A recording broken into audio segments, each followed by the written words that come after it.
propôs missões nacional, e nós queremos aqui primeiro dar uma passeada na geografia bíblica. Então, a primeira coisa que eu gostaria que vocês observassem nesse slide, nós lemos aqui em Atos capítulo 1, que Jesus que está dizendo que eles iriam pregar em Jerusalém. Então, Jerusalém está ali um pontinho preto.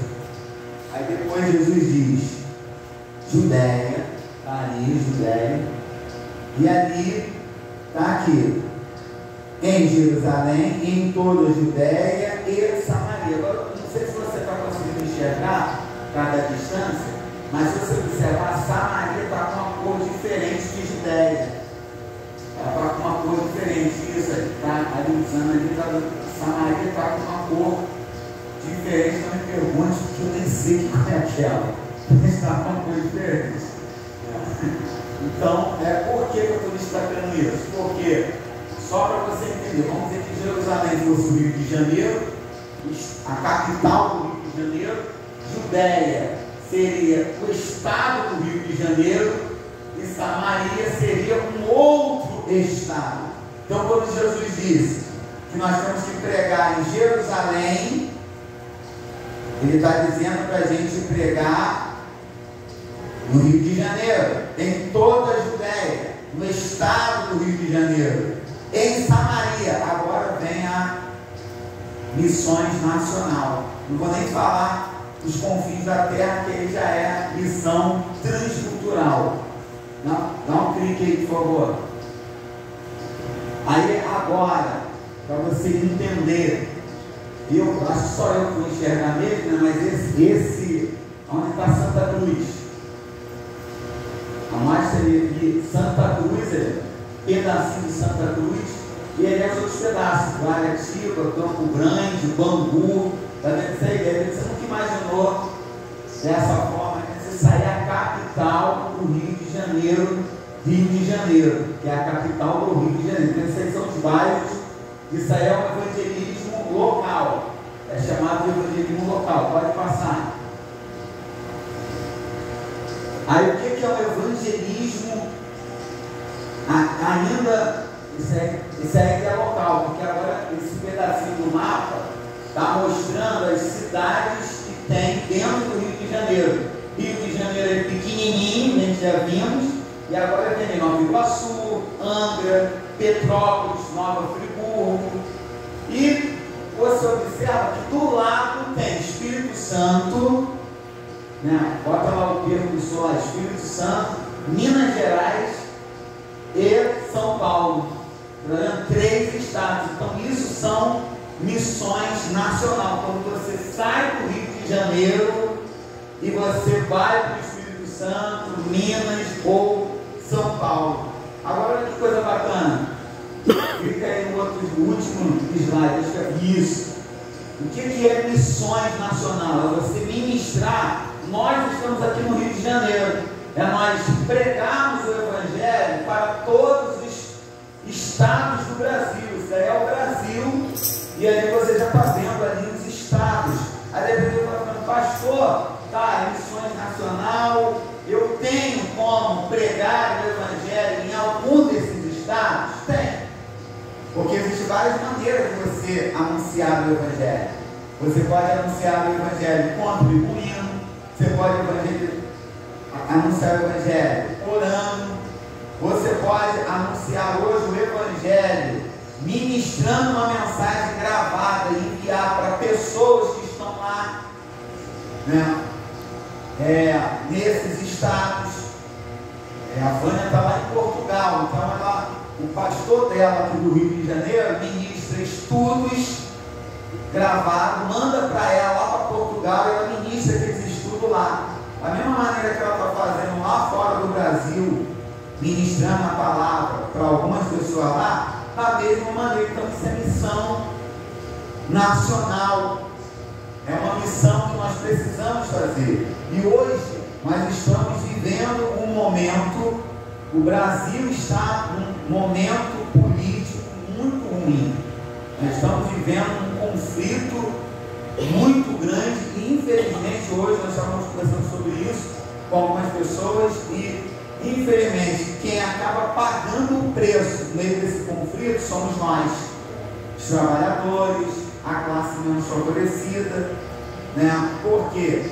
Porque o conflito está acontecendo, a chapa está quente e no meio desse conflito todo, quem acaba pagando o preço é o grupo trabalhador.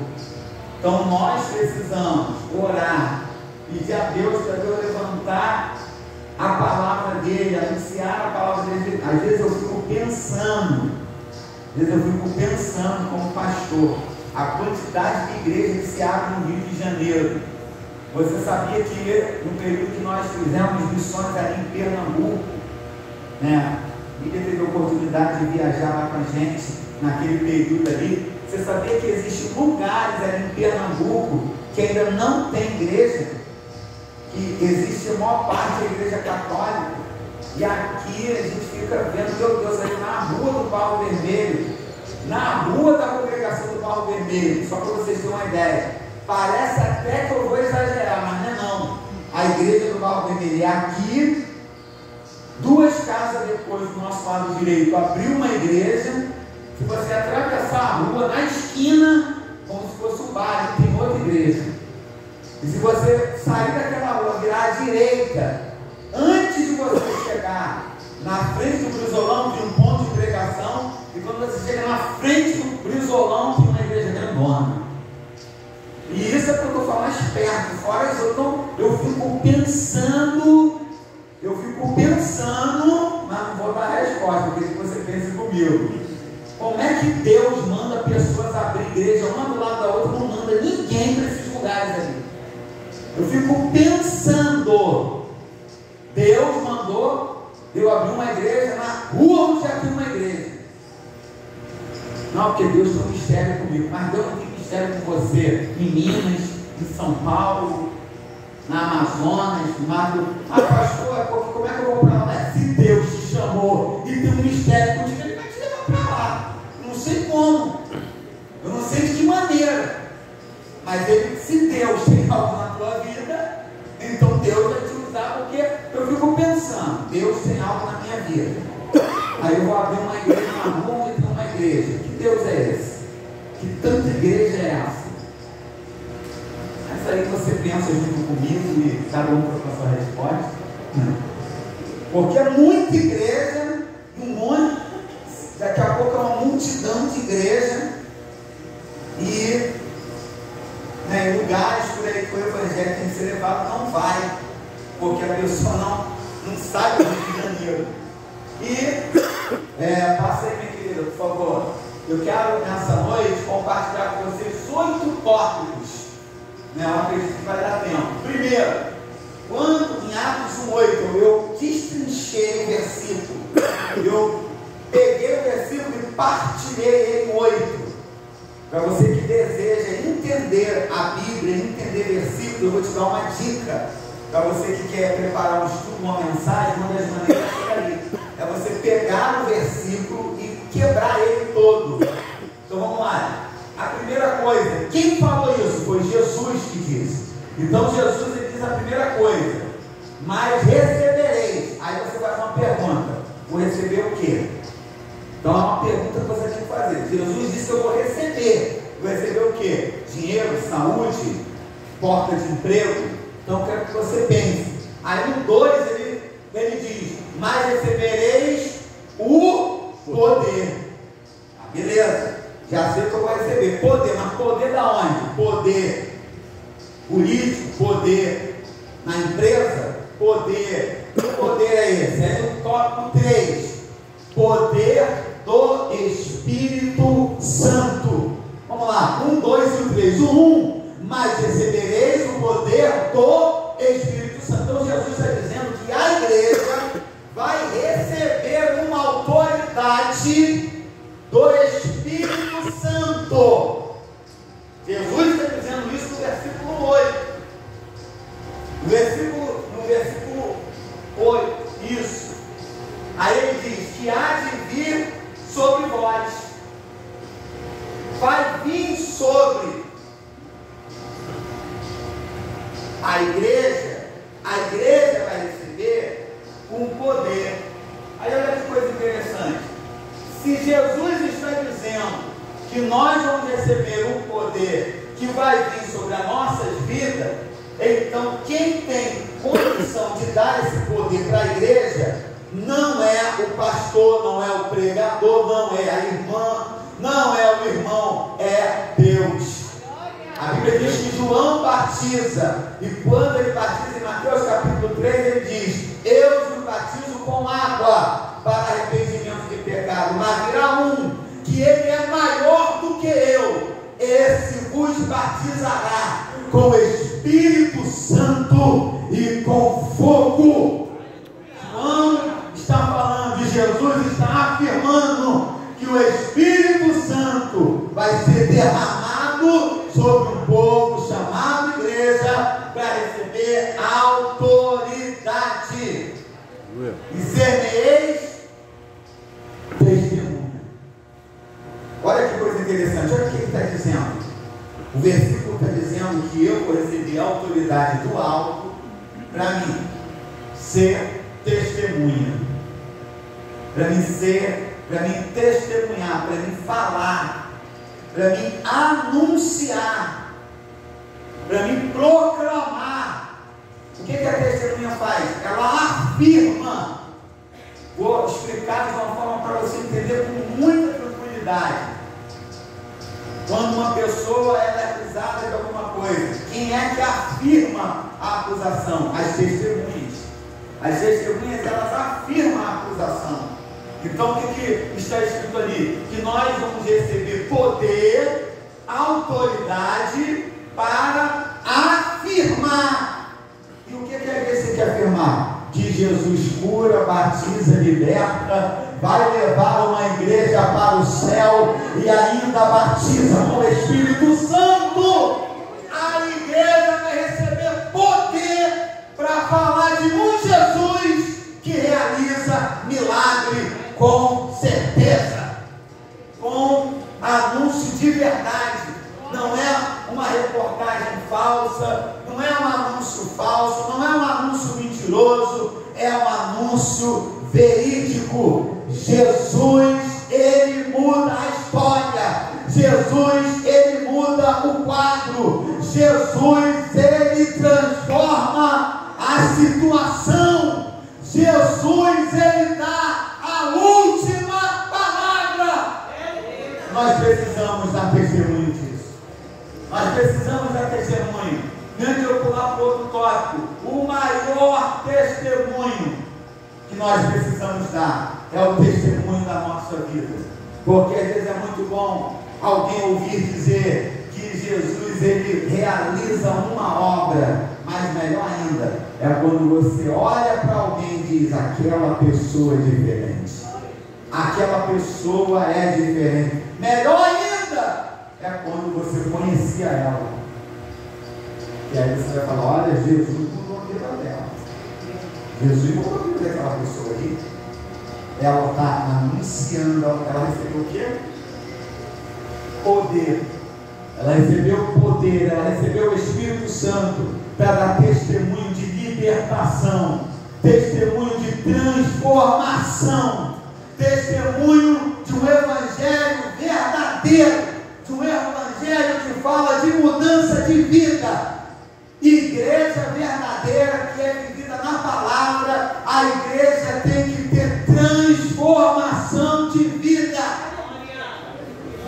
Às vezes estamos muito acostumados a ouvir frases por aí, como disse o pastor Marco Monsanto ontem na matriz: alguém te cumprimenta e diz só vitória.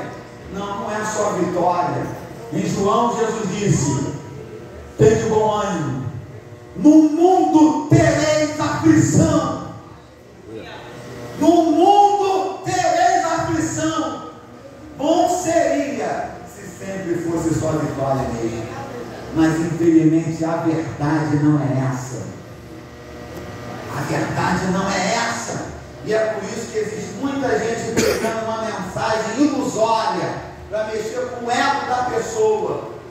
Mas eu louvo a Deus que eu congrego no Ministério de Bento Ribeiro, que ainda ministra uma palavra de santificação, de salvação, libertação, mudança de vida e assunto aos céus. Porque está difícil você ouvir pregação, que o centro da mensagem é Jesus. Que a mensagem tem que ser cristocêntrica, que Jesus é aquele que pode fazer a ação na nossa família. Aleluia. Recebereis o poder do Espírito Santo que há de vir sobre vós e sereis testemunha, tanto em Jerusalém. Então vou pregar em Jerusalém. Como vimos lá, Jerusalém é o bairro local. Então vamos pregar aqui nas redondezas, mas não se fala sobre isso porque o tema é outro. Como em toda a Judéia. Judéia também é, além de estar pregando lá, em outros lugares, quando você prega em outros lugares, né? Mas também não é. Então vamos nos prender à última cidade. Eu tenho que pregar em Jerusalém, eu tenho que pregar na Judéia, eu tenho que pregar em Samaria. Nós vamos falar um pouquinho de Samaria. Vou até fechar a Bíblia, senão vou até 10 horas. A cidade de Samaria.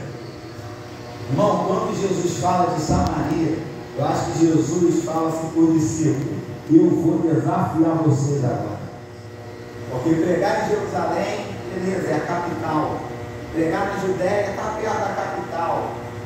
Agora, pregar em Samaria, se você estudar, você vai descobrir que os samaritanos, ele era, no Antigo Testamento, quando a Bíblia diz que quando Israel é levado para o cativo, Israel, ele se relaciona, os homens se relacionam com mulheres que não eram de Israel.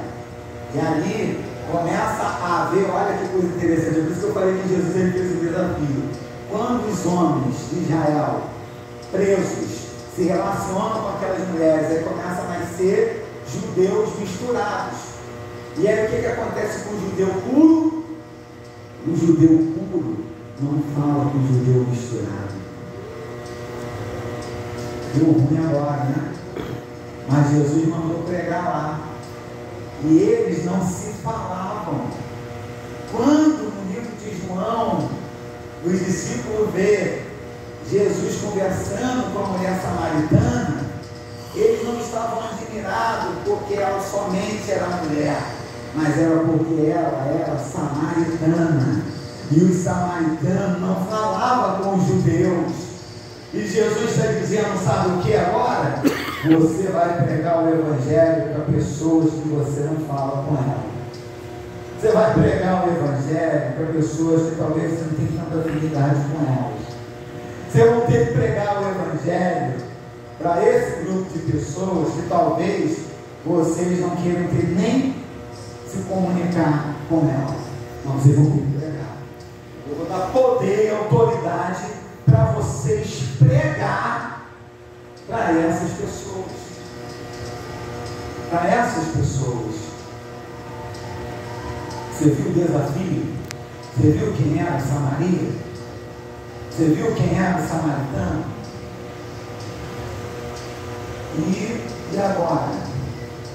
Mas foi um desafio pregar a palavra de Deus e anunciar o Evangelho. E anunciar o Evangelho e pregar a palavra de Deus. Como diz o pastor José Wellington, presidente da CGADB das Assembleias de Deus do Brasil, eu guardei essa mensagem dele, gostei disso, porque ele diz que o ser humano é que gosta de falar bonito, é que gosta de ficar inventando, criando dificuldade, mas para pregar o Evangelho, você não precisa de teologia. Para pregar o Evangelho, não precisa ter um conhecimento profundo. Para pregar o Evangelho, é só você falar que Jesus faz maravilha. Para pregar o Evangelho, é só você falar de Jesus. Gente, E eu faço um desafio com você agora. Faço um desafio, você vai contar o testemunho aqui. Você sabia que tem gente que só em você falar de Jesus, ela já fica com raiva de você, já quer brigar contigo, fala mal de você, só para você ver como é que o nome de Jesus é poderoso. Mas essa pessoa está assim é porque o nome de Jesus mexeu na esfera espiritual da vida dessa pessoa. E aí ela fica desse jeito. Eu me lembro que uma vez eu sentei no trem, abri a Bíblia, fui ler, a pessoa estava do meu lado, começou a luznar. Começou a luznar, começou a abrir a Bíblia, fui ler, ela... Aí eu falei comigo, eu não saio, se você quiser você sai, eu vou ficar. Aí ela saiu, ela ficou ali do meu lado, e eu olhando a Bíblia, ela saiu do lugar e foi para outro lugar, para você ver. É por isso que José Wellington disse que você só tem que falar de Jesus. Só isso, é só falar de Jesus. É só se apresentar para alguém e dizer: Jesus é o Senhor da minha vida. Ah, já vem você com negócio de igreja, com negócio de crente. Não se preocupa não. Talvez você vai falar assim: pastor, mas se eu falar, eu vou pagar um preço, principalmente no trabalho. Se preocupa não. Está escrito: recebereis poder do Espírito Santo, que há de vir sobre vós, e sereis testemunha. Você vai receber autoridade, capacidade, condição de falar, e o nome do Senhor ser glorificado. E o nome do Senhor ser glorificado. Jesus, eu vou concluir essa palavra dizendo para você que Jesus, quando ele falou com aquela mulher samaritana, segundo a teologia, ela foi a primeira missionária bíblica sem carteirinha, porque quando Jesus falou com ela, ela foi lá e anunciou e disse: eu encontrei no poço